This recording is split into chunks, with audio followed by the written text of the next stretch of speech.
In recent days, I have been trying to place the human being into the context of the whole universe, showing firstly how we are constituted of physical body, etheric body, or body of formative forces, astral body, and the I itself that passes on from one life on earth to another.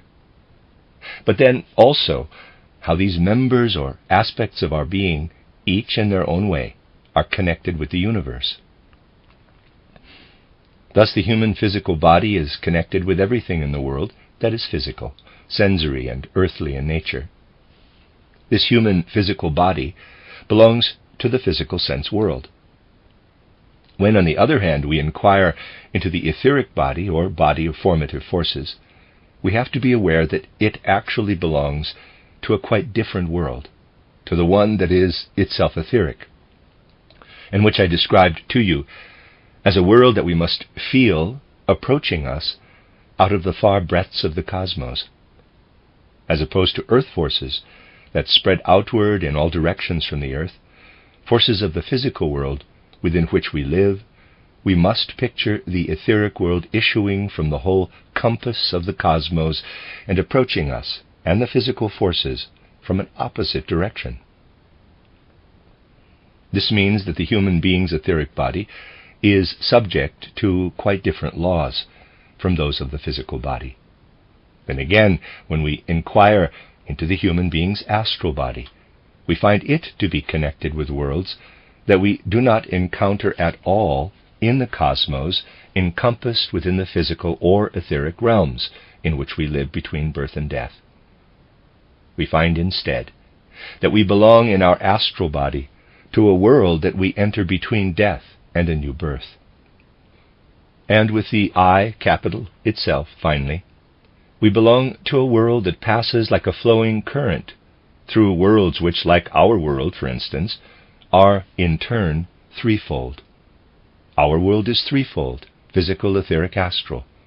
The world of the I passes through this world and through other similar threefold worlds. It is, in other words, a far more comprehensive world. It is a world that we must describe, in fact, as the world of the eternal, as compared to the temporal world. In studying the human being's capacities of perception and cognition, and how these acquaint us with the etheric body or body of formative forces, the astral body, and the I, we enter by turn into very different worlds. If we wish to acquaint ourselves with our etheric body, we have to enter the sphere of active thinking, an experience of thinking. Here we need to recognize how the world that surrounds us is different in kind from what we experience within the physical sense world. Things and processes we are familiar with from the physical world appear and behave very differently in these higher realms. In the things and processes of the physical world, we find only the last effects, if you like, of agencies and activities issuing from higher worlds. In a sense, therefore, we see a more original and archetypal aspect of these things than we find within the physical world. Dwelling in the physical world, we initially possess the world well known to the ordinary mind, the world in which we are surrounded by the three kingdoms of nature and our own human nature.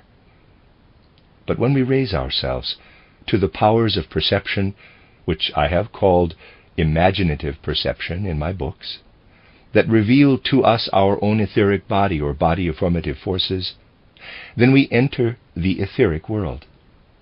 And when we have strengthened ourselves to the point of inner illumination, so that we dwell within what I call the second human being within us, in the body of formative forces, then we also enter the world revealed to us, at least in pictures initially, as the world of the angeloi, archangeloi, and archai. In breaking through into the sphere where we can perceive the etheric body or body of formative forces, revelations are granted us within its flowing world of images, of beings belonging to the third hierarchy, of angeloi, archangeloi, and archai. Here, therefore, we are surrounded by beings who do not surround us in the physical sense world. The way in which these beings surround us manifests in qualities which we can say our senses also give us here in the sense world.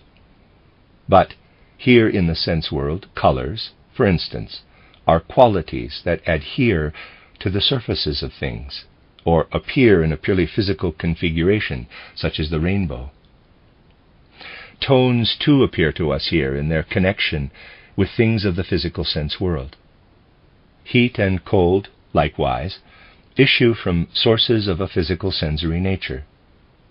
But if we observe this world, in which the third hierarchy appears to us, we no longer have colors that adhere to things, tones that resound from things, and so on, but instead the flowing colors, the reverberating tones, the resonance of heat and cold pour not through space anymore, but within time. A quality of color does not attach to the surface of things, but instead it surges and fluctuates. At the same time, the powers enabling us to transpose ourselves into these worlds teach us that just as color in the material world conceals a material property, so within a flowing cloud of color, a streaming color organism, as we perceive it in this world, a quality of spirit and soul holds sway that belongs to the third hierarchy. At the moment, therefore, when the life tableau that I described appears before you, revealing vividly as in an instant everything we have experienced since birth, the third hierarchy is alive within these colors, tones, and so on, that are now liberated from matter, and appear to us within this stream of our own experiences in life. And when, through the power of our capacity of perception, we raise ourselves to a point where we can survey our own astral body, thus perceiving what existed of us before we descended to earthly existence, and what we will again carry with us when we pass through the gate of death, we can discern a further world, one we do not find in the ether of the cosmos, but that exists only behind the gateway of birth and death. We here enter a further world, the world of the astral. All this does not coincide exactly with what I described in my book titled Theosophy, where things are characterized from a different perspective. But in the same way that we encounter the third hierarchy, when we organize ourselves upward to our body of formative forces, in this further world, in which our astral body becomes visible for us, we encounter the second hierarchy, that of exousiae, kuriotetes, dynamis. And this second hierarchy no longer manifests, if we perceive it truly, in flowing colors and streaming tones, but as various meanings that are revealed and proclaimed to us from the Logos that imbues the world. This speaks to us. We have to use customary words to give some hint or sense of how we can relate to these worlds, once we have acquired the relevant powers of perception. And then these words no longer have the same meaning as they do in the sensory world. Yet from them we can glean something concerning this relationship to higher worlds. Thus we can say that inner living thinking becomes a kind of organ of touch for the etheric world. With this inner living thinking we touch into this flowing world of colors and so on. We should not imagine that the color red that we see with our senses is the same as the red quality we now perceive. This is not a color attaching to things that we see with our eyes, but an apprehension and contact with red, yellow, and so on. We touch into them, as it were. We touch into tones. And so we can say that in the etheric world, living thinking becomes an encounter, a contact, with what lives in the world of the third hierarchy.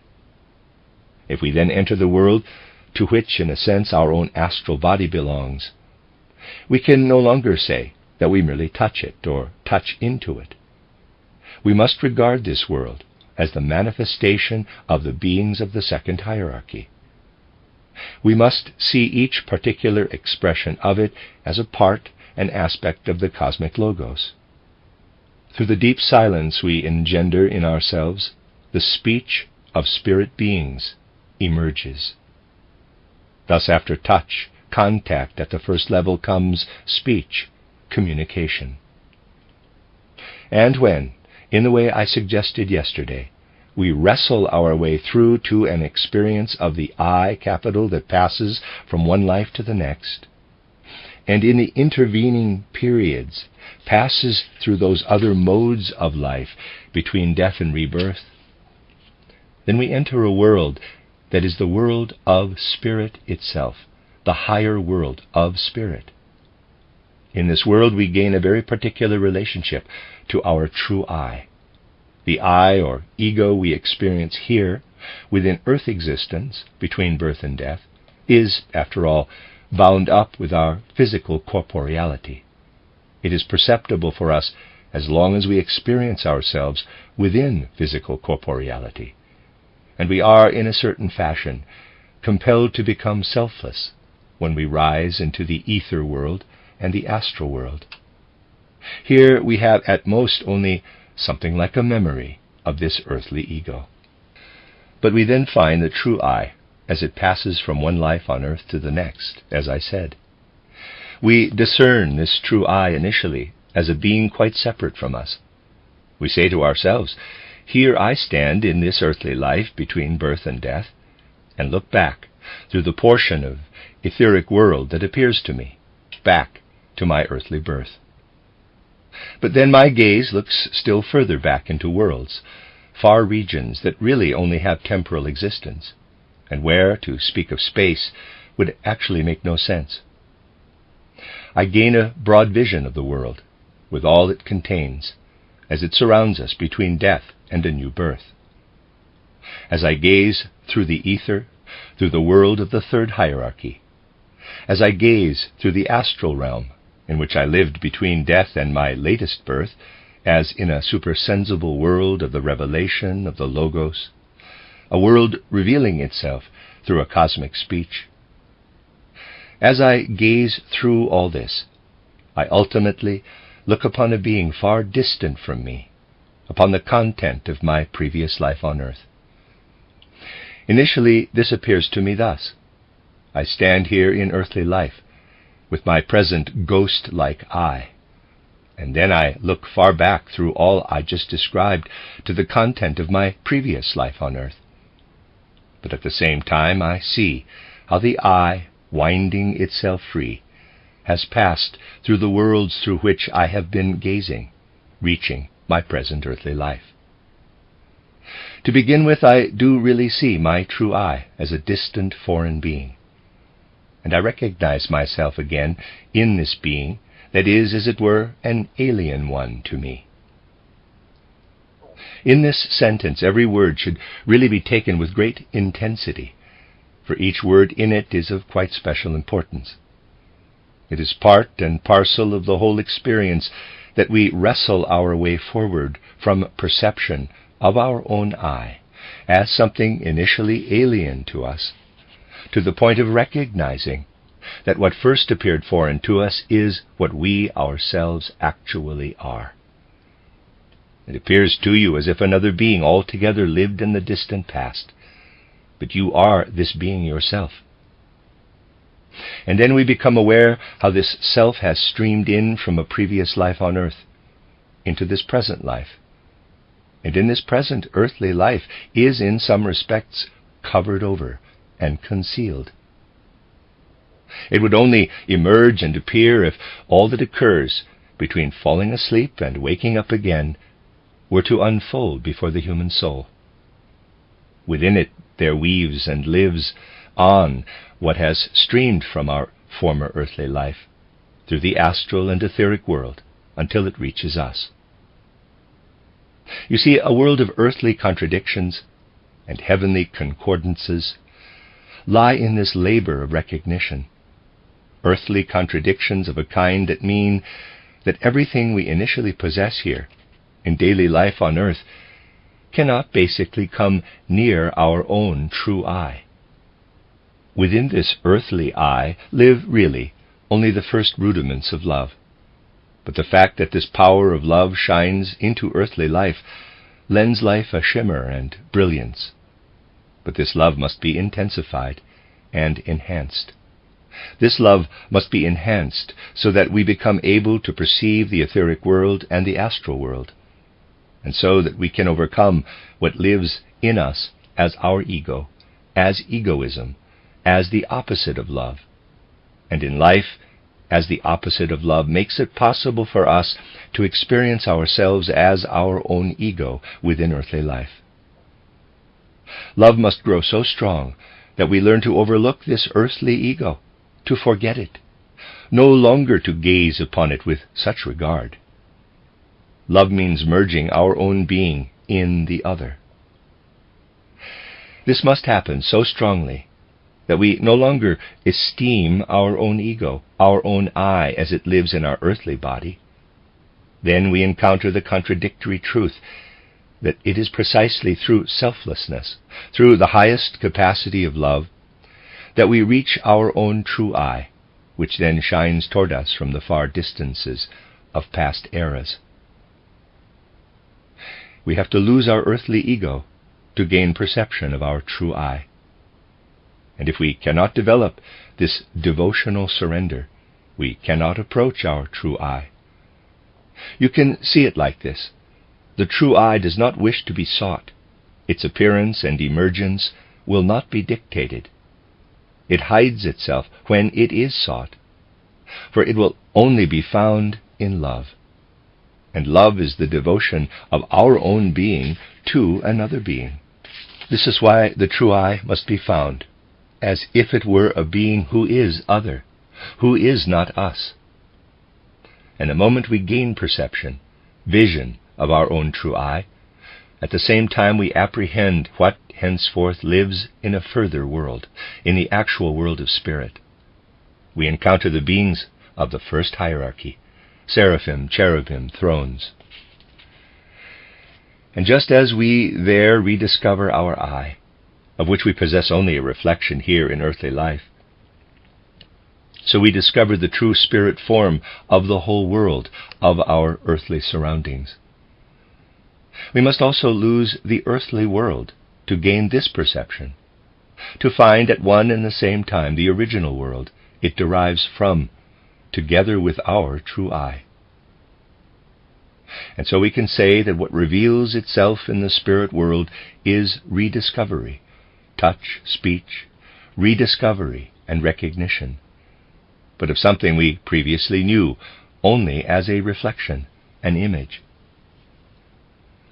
In this way, as we experience our own full human nature and perceive our own being, we live our way into the totality of the universe. A full account of the different levels of the human being as physical body, etheric body, astral body, and I is only really given if we show at the same time how these separate aspects are connected with corresponding worlds of the universe. What I have just described has to be well understood if we are to be clear what underlies this enumeration of the four members of human nature. It becomes fully apparent here that we not only need to have different thoughts if we are to raise ourselves to an understanding of the world of spirit, but must also think in a different way. We must lead our whole way of thinking, which is really only a dead picturing within merely physical sense perception, into a living apprehension. And here we can experience something very particular arising from modern culture, which shows us the obstacles that need to be overcome if anthroposophy is to imbue and inform the human soul. When my book titled Occult Science appeared, a well-known modern philosopher took it to task. He first read the chapter where I described the division of human nature into physical body, etheric body, astral body, and I, and so on. Many ordinary people with sound common sense also read occult science, and were able to make something of it, because healthy common sense is sufficient to follow what it describes. In the same way that you can understand a painting without needing to be a painter yourself. But a renowned philosopher may well have greater problems in understanding than an ordinary person. Coming upon these distinctions between physical, etheric, astral, and I, he was stumped. What on earth did this mean? The physical body was clear enough, of course, and perhaps the etheric body, since he could understand there being a finer kind of materiality than the denser substances of the body, yet still materiality, nevertheless. However, he thought this distinction between denser and finer materiality was somewhat arbitrary. Then the astral body. Well, this famous philosopher had of course heard of the soul, but astral body? What was that? The soul encompasses the faculties of thinking, feeling, and will, which, he stated, are functions of the physical body. And so, if we have understood the physical body, then we have also grasped thinking, feeling, and will. And as to the I, well, that is just an aggregation of everything else. And now let us see how this renowned philosopher responded critically to the book. He regarded what he found in occult science roughly in terms you might apply to an armchair. He said that an armchair can also be divided into legs, the seat, and the backrest and armrests, 3 parts therefore. And then he proceeded to divide the human being too, as one might an armchair. He thought this a rather good way of considering the human being, but did not think it was anything particularly new, just another way of disassembling the human being into parts. Scientists might get on better. They would not make do with mere intellectual classifications. You see, when chemists consider water, they analyze it into hydrogen and oxygen. The scientist will not stop at a merely abstract classification of water into 2 parts, knowing that hydrogen will not necessarily only be bound up with oxygen as in water, but can also be bound with something quite different, such as chlorine, in the case of hydrochloric acid. Thus the hydrogen in water is not just a portion, a part of water, but when separate from water it can form different combinations. And the oxygen too, if separate from water, can be combined, can bind with other substances, for example with calcium to form calcium oxide. Thus hydrogen can form hydrochloric acid with chlorine, and oxygen can form calcium oxide with calcium. So it is no longer possible to classify water in a merely abstract way, as one might an armchair.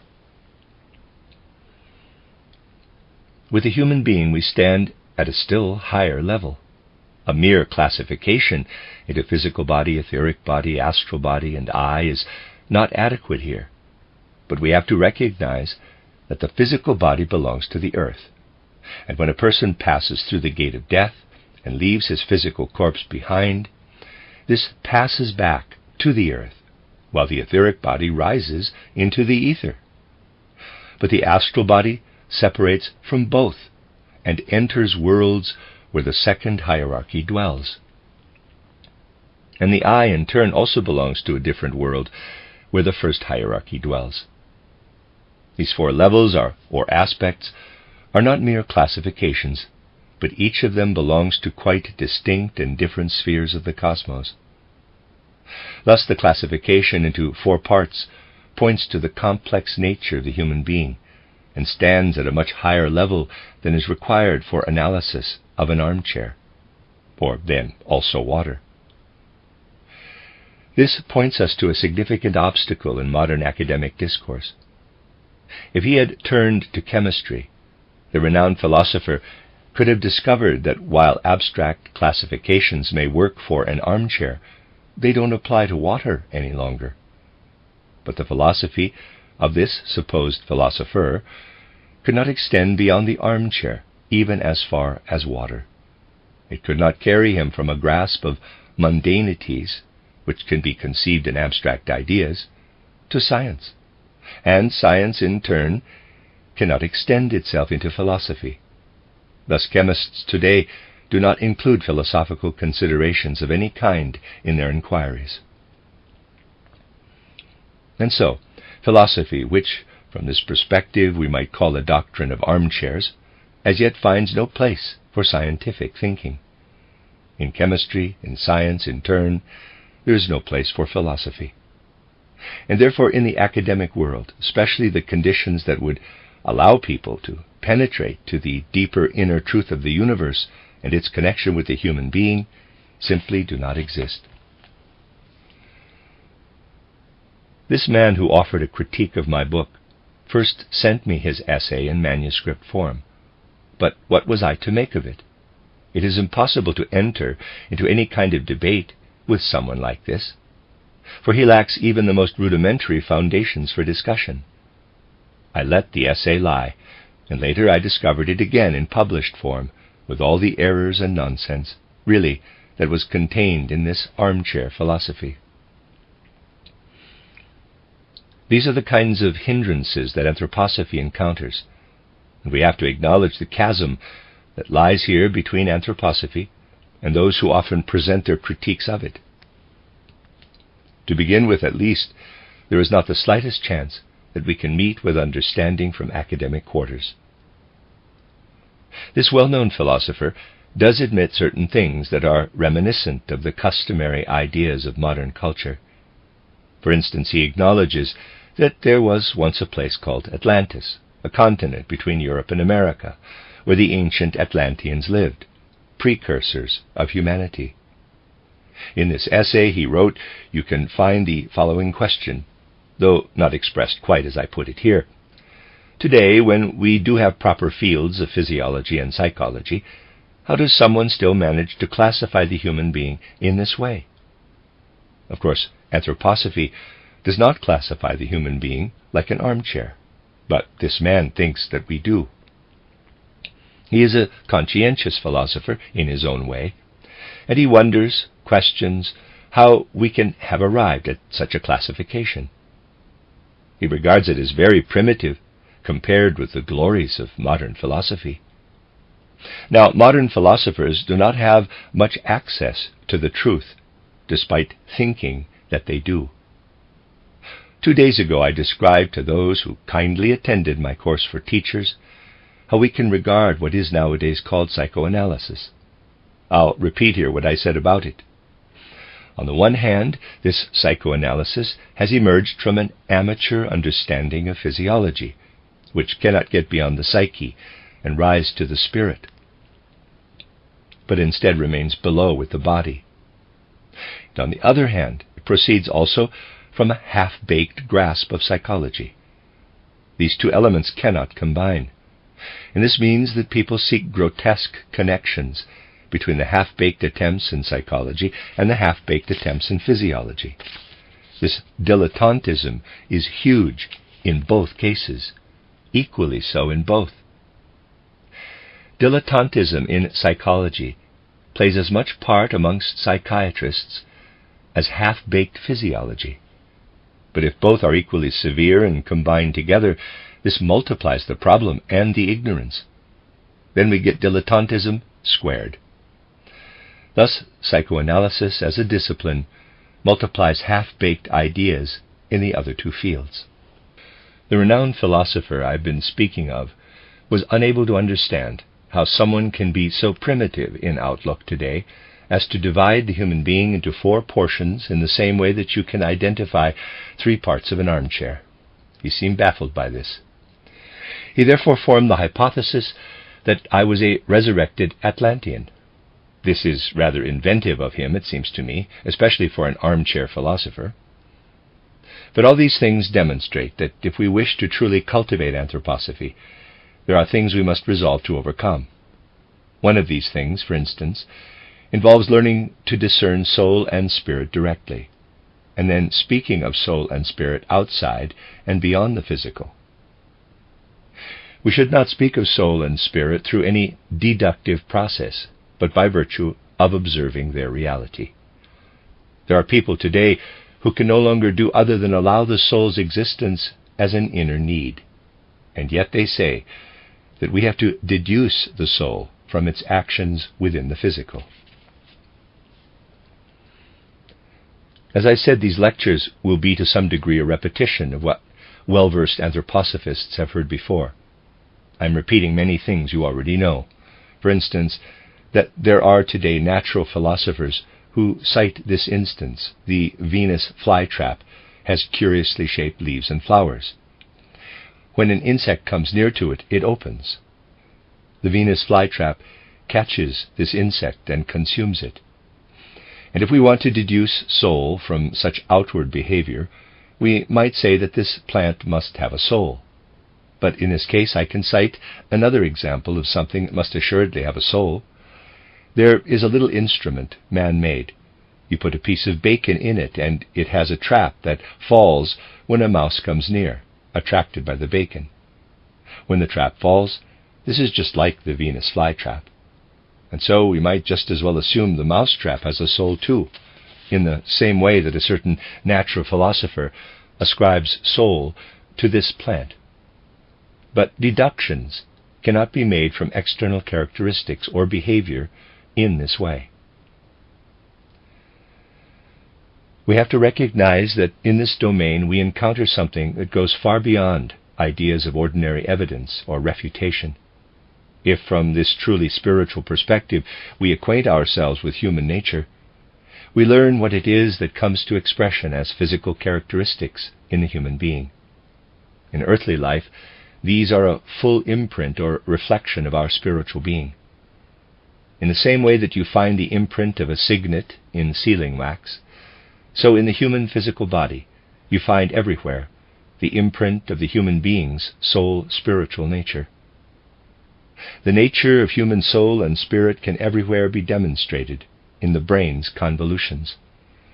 If you wish to dull yourself to the world of spirit, you can say that everything is physical. If you want to be a materialist, you can be. But if not, there is no point in hammering on about evidence or refutation of the ordinary kinds, as these commonly figure in the world. But you must seek spirit, must learn to perceive it as something autonomous in nature. Then you will no longer deny that the imprint in a seal was caused by a signet. The materialist is saying really that the signet does not actually exist, but that everything that exists emerged from the sealing wax. He can keep saying that everything appears in the sealing wax by itself, even a whole person. Joseph Müller here, for instance.